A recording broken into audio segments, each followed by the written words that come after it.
On today's episode of Gathering the Kings. In the point of conversation, you're being super honest and vulnerable. You're setting proper expectations. What does that look like to you?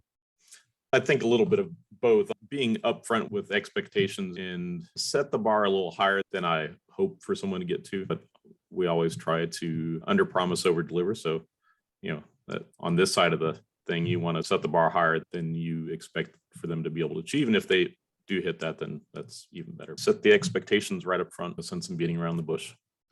You are listening to Gathering the Kings with Chaz Wolfe, featuring fellow 7, 8, and even 9-figure business owners who have real battle scars from business and life, but have prevailed as the king that they are designed to be. We welcome high-performing entrepreneurs to the stage in order to reveal the real of the real on what it takes to build a successful business today. We dissect the good and bad decisions they've made along the way that give a true and accurate picture of the journey of success and how you too can get there. Through this dialogue, you will learn the value of growing your network and surrounding yourself with power players and kings like today's guest. Grab your pen and notebook because we're about to dive in.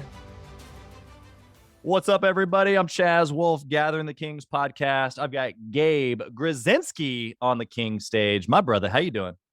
I'm well. Yourself? I'm doing well now that I said that last name right.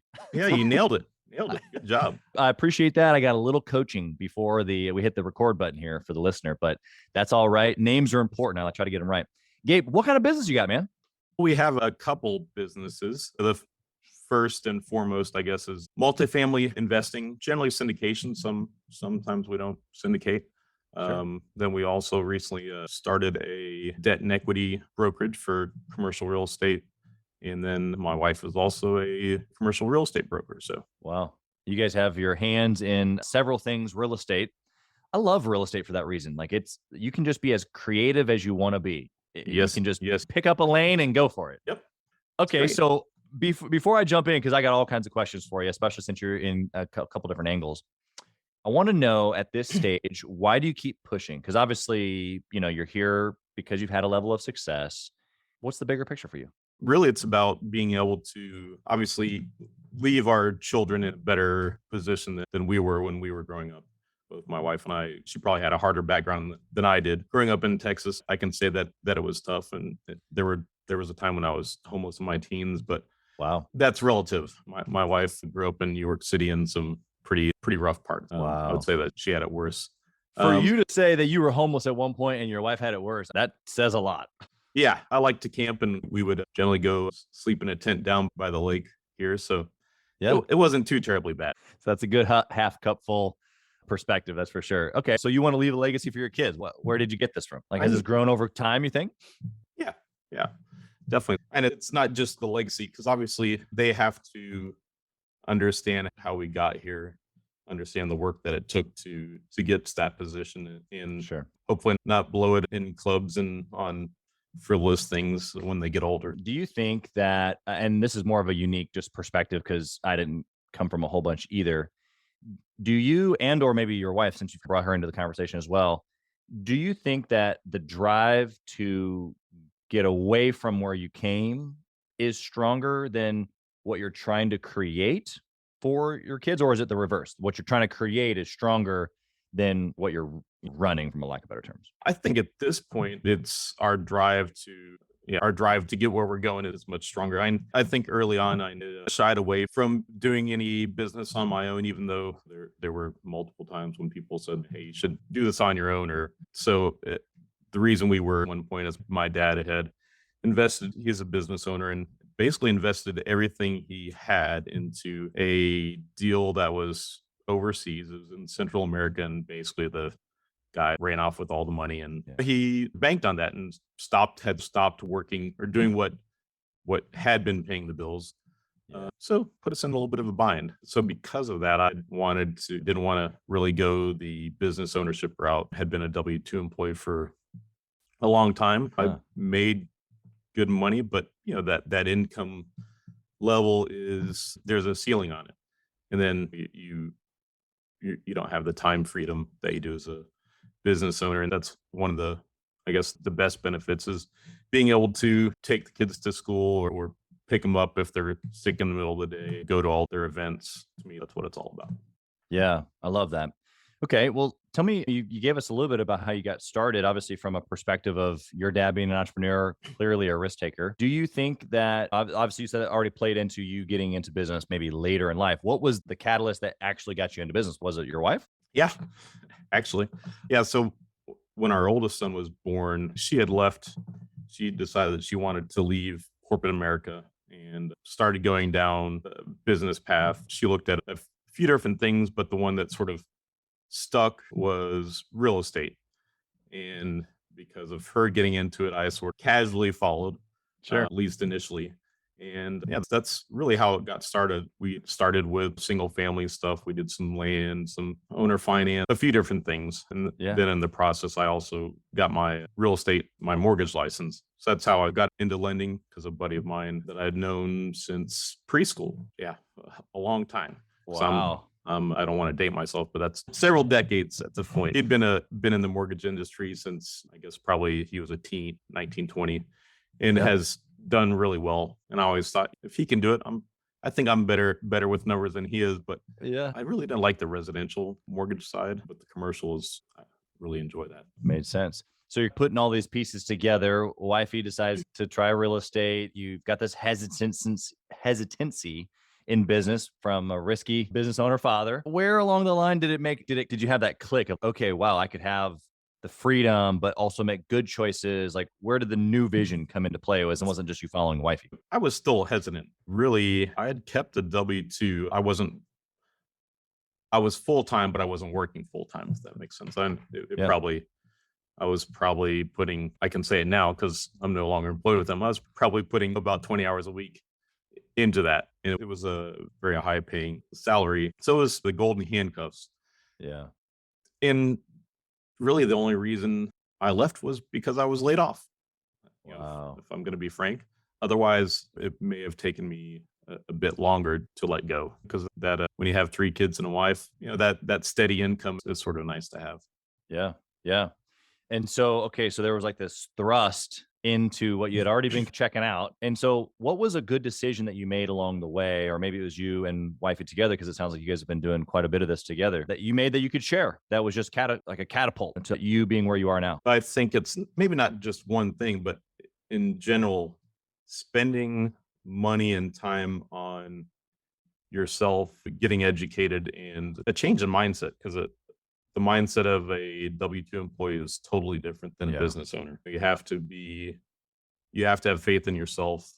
And that's really. How did you go about educating yourself? There's there's books, there's seminars, there's classes, there's webinars, there's you name it. And then there's niche specific stuff. There's not niche. Where do I start? For me, I probably started with audiobooks and podcasts initially, and maybe YouTube University. And then after you see that it's all generalized information, which is good, it gets you going down the right path. Then we started getting into masterminds and other more high level groups. Sure. Okay.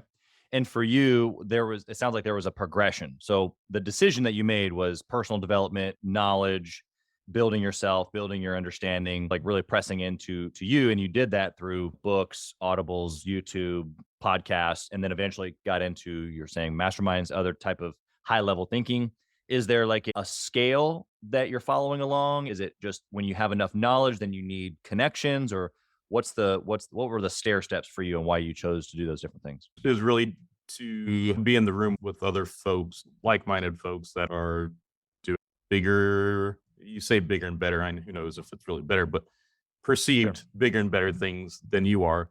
And really that's it, because you don't need to reinvent the wheel. You want to follow down the path of someone that's already done it is the easiest way to go. That's why.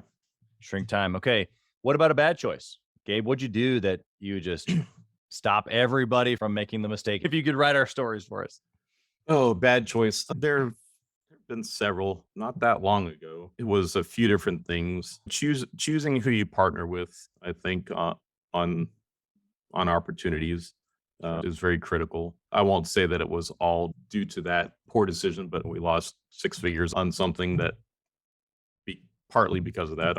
It was a number of things, but just doing your due diligence on on potential partners. Yeah, obviously in your space, not everybody, you partner with people on almost probably every deal, and you're bringing in just different JVs or doing different things with different skill sets. It's a pretty well-known thing in your industry, but is that, I guess that's hiring, or it's finding vendors, or what you're really talking about is the people that you go into a relationship with, not be analysis paralysis, but have a process where you're vetting maybe. Is that what I'm hearing you say? Yeah, you need a date before you jump into a marriage. It's a good analogy. How could you recommend that the listener do that if they're out there trying to hire a guy for their construction crew, or trying to find a new vendor for their marketing business or whatever? What are some of those dating things that they could do? I guess, first of all, would be to reference check. Very common, but you really don't probably do that a lot of times. Yeah, At least good. I didn't, for sure. And there's agreements that you can put in place. All of this was, up until a certain point, was all just verbal. So there's agreements that you can put in place. I'm sure there's some test disc profiles and such that you could probably take to help determine if they're a good fit or not. And really just having some pointed conversations. Yeah. And in the pointed conversation, you're being super honest and vulnerable. You're setting proper expectations. What does that look like to you? And I think a little bit of both. Being upfront with expectations and setting. I like to set the bar a little higher than I hope for someone to get to, but we always try to under promise, over deliver. So, that on this side of the thing, you want to set the bar higher than you expect for them to be able to achieve. And if they do hit that, then that's even better. But yeah, I think just having some conversations, and I guess there's a point where maybe you have to be vulnerable with them, but set the expectations right up front. No sense in beating around the bush. Yeah, exactly. Okay. Hey, kings and queens, Chaz Wolfe. I want to talk to you about something that's super important to me. We put a lot of time and effort, we meaning myself and my team, into this podcast, into the content that goes out every single day. And if you have been getting any sort of value or insight from this, we want it to be able to reach other business owners too. So we would love if you would like, comment, share, leave a review, post, share again, all of the things on social media, on all the different platforms, or even on the podcast mediums of Apple and Spotify. We would love to be able to get our content into more hands, more entrepreneurs, so they can grow their business as quick as possible. Together, we are building a community of like-minded entrepreneurs who are committed to growing their businesses to new heights. So let's do this. Let's help each other. Let's help each other grow. What sort of process or maybe discipline, Gabe, do you guys have in place around just decision making in general when it comes to the business? If I'm being honest, generally, if it's not just me making the decision, if it's something that really needs to go between my wife and I, Sure. generally she's going to have a little heavier say in matters. I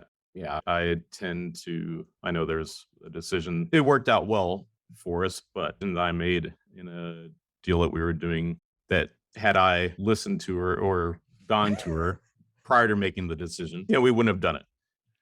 But it did work out. Got it.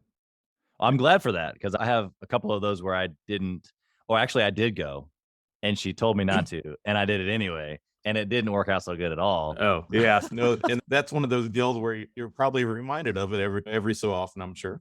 Yeah, I actually, it is. If the roles were reversed and I was asked that question as far as a bad decision, it would be one of the examples I would give. I'd say, look, I lost $600,000 on a bad decision, on ego. But the reality is, yeah, exactly. My wife at that point couldn't give a business case for why we shouldn't do something. And so for me, it's all logic. Is a business case or not? And I didn't have this understanding of this intuition, specifically this women's intuition that they have. And she knew we weren't supposed to do it, but she couldn't necessarily articulate why. And so I did it anyway. Anyway, we have a different process now, right? Where I'm a little bit more open to those rounded, I feel like we shouldn't do this answers, even if they don't have the super solid business case. I'm a little bit more open to those nowadays. Yeah, I would say so as well. And if it's a black and white sort of numbers thing, I'll make that decision all day, every day. That's what I do. But if it's about partnership, she's definitely good at picking up those indicators. Yes, very good. She should have been in the FBI, I think. But yeah, that's awesome that you've got not like a secret weapon, but where you can count on her for that. And it's not like it's work. I'm sure she just naturally comes to her and you guys working together in that way. That's incredible. Okay, so I've got some speed round questions here for you, Gabe. I want to know, if you dwindle your entire business down into one trackable metric, what would it be? One track. Fine. This stage, and I guess really depends on which business, but just the number of conversations had, I mean, that can go on the investment side as well as the debt and equity. Sure. The more people you talk to, the more potential investors you have, or the more deals you have in your pipeline. Yeah. Pipeline management sounds like, of course, if you have, if you have no pipeline, you have no business. Yep, exactly. Or at least not a growing one, right? Yeah. Okay. Well, Gabe, what book would you recommend that a six-figure business owner read that would help them scale to a larger think? Oh, there's a lot, and I haven't finished it yet, but Who Not How. It's an incredible book. You should finish it. Yeah. Yeah. Okay. And what's been your one takeaway so far? And you really need to, instead of trying to be the jack of all trades, you need to find a person to do the task or something that you're struggling with. There should always be, in that you should have a roadmap for that as well. For whenever the business grows, you need to have those who's identified. Yeah. Yeah. I love the perspective there, especially since you've already talked about the caution in going into partnerships, because the who doesn't always have to be an employee. It can be a partner. It can be a vendor. It's just someone who adds value to you in that way. And of course, there can be a reciprocation of value. Yeah. There should be a reciprocation, but those cautions that you gave earlier about being diligent about who those who's are play right into even that suggestion from that book. I think that's fantastic. You've already mentioned masterminds and that type of a thing. My question that I always ask guests here is, do you intentionally network or mastermind? So since I already know that you do, my thought would be why? What is, like, at this level, or even maybe more specifically, let me ask you this. Thinking back to the listener's level, six figures, they're trying to get to seven. What would networking or masterminding do for them that it did for you? And it really just, it potentially connects you with people that are the who that you're looking for. Sometimes it's a capital provider, or just someone that maybe is looking to join, so someone else that's looking to join a team, and they have a skill set that you don't have that adds value, and together you can go further. Yeah, 100%. Do you think that the relationship piece, because that's really what you just described, is that their business, what they're trying to grow is one relationship away, and anything that they can do to meet the next person or who is worth it, is what I'm hearing you say. Yeah, definitely. And I'd agree. We've made some great connections here over the past few years in the masterminds that we've been going to. Yeah, it's incredible. Yeah, I'd agree. Okay, if you only had 1 hour, Gabe, within the week to work on or in your business, how would you use that 1 hour? You couldn't use any other time, just the 1 hour in the week to work on your business. What would you do to successfully run your business like you do now? I would try to talk to as many people as possible. Probably set up 10, 15-minute meetings and talk to 4 to 6 people. There you go. Because for you, the lifeblood of what you're doing in real estate is finding the next investor, partner, those meetings. Yep. Yeah, 100%. Okay. And last question here for you. We've gotten through these quickly. You are a concise individual. I love it. But if you lost it all, what would you do? If you were back homeless again? We lost quite a bit. You have to get back on the horse and start riding again. Continue doing what we're doing right now. Really? Okay. Yeah. And do you see that because you've already lost it all one time, even though maybe you're much younger, does that just give you confidence that whatever, we'll figure it out? Or does that come from a different place? Where's the mindset come from? Yeah, I think now I feel a lot more comfortable just getting up and going after it. I was definitely a bit nervous when I was first laid off, but then I took it as an opportunity to grow and be able to live a better life, better family life. Yeah. To be able to be there more for the kids and my wife, and be able to travel winter if we want. Obviously, school and other sports stuff makes it a little bit more challenging, but right. But yeah. Do you think that, like, now you look back and you think that losing the job was one of the biggest blessings, or was it one of the most difficult things? How do you see it now? It was definitely a blessing. I think that first day or so felt like a gut punch. Yeah. But it is what it is. Nothing that I can do to change that. And right. I've been talking about leaving the W-2 for years, and the reason being that I'd sort of lost that fire. I'd been in the industry for quite some time and was really good at what I did. But there comes a point where you get a little burnout in real estate. I had found that fire there. Yeah. It's good to be able to pursue your passion. Real estate may not be a passion for a lot of people, but it's definitely a good vessel allow you to pursue those passions potentially. Yeah. Yeah. Like I said at the beginning, there's so many different creative ways to press into real estate. There's so many different avenues and skill sets that can be used and whatnot. Gabe, it's been incredible kind of hearing your insight, especially from somebody who, like you just said, just you held onto the W-2 for a long time, perspective there, the mindset shift. I think all of those things are super valuable. How can someone connect with you? They're hearing today, they're like, oh, this is my guy. I need to know him better. Maybe they still have their job and they got a 6-figure job business on the side and they're waffling back and forth. How can they find and connect? So the best place, my age demographic, you're going to best connect with me probably on Facebook, and then LinkedIn. I'm on there a lot as well, but not as much as Facebook. Then you can Google me and you'll find me pretty easily. There you go. We have just appreciated of your insight and your story, the value that you've brought, and we just thank you for that. Everything that you got your hand into, we wish you nothing but future success, and we want to be part of the ride. Maybe we'll end up doing something together. You never know.